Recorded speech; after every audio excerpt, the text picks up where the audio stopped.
আজকে বানাবো আলু কচু দিয়ে মাছের ঝোল। এখানে আমি মশলা কিছুটা কষিয়ে নিয়েছি। এটা আলু আর কচুগুলো দিয়ে ভালোভাবে কষিয়ে নেব।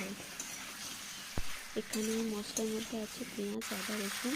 তা ভেজে নিয়ে এর মধ্যে আলু আর কচুগুলোকে কষিয়ে নিচ্ছি। এইভাবে ঢাকা দিয়ে দিয়ে আস্তে আস্তে আমি আলু আর কচুগুলোকে ভালো করে কষিয়ে নিচ্ছি। এরপর আমি অ্যাড করব গুঁড়ো মশলা। এটা আমরা বাড়িতেই বানাই, জিরে, ধনে এবং গোলমরিচ দিয়ে একসাথে বানানো আছে। এরপরে বাড়িতে বানানো মশলাটা আমি অ্যাড করে দিলাম। লবণ আর হলুদটা আমি আগেই দিয়ে দিয়েছি, ওটা দেখানো হয়নি। এরপরে এই মশলাটা দিয়ে ভালো করে কষিয়ে নেব। আলুটা এইভাবে কষাতে কষাতে 70% কুক হয়ে যাবে।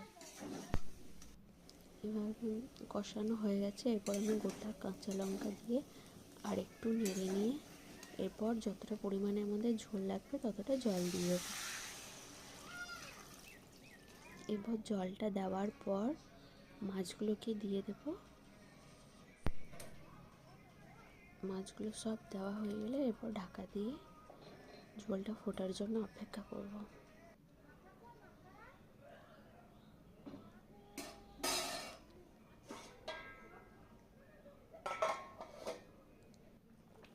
ঝোলটা একটু ফুটে গেছে।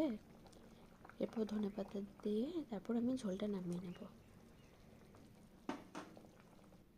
মাছের ঝোলটা এখন হয়ে গেছে, আমি ধনেপাতা দিয়ে নামিয়ে নেব। এরপর আমার মাছের ঝোল রেডি।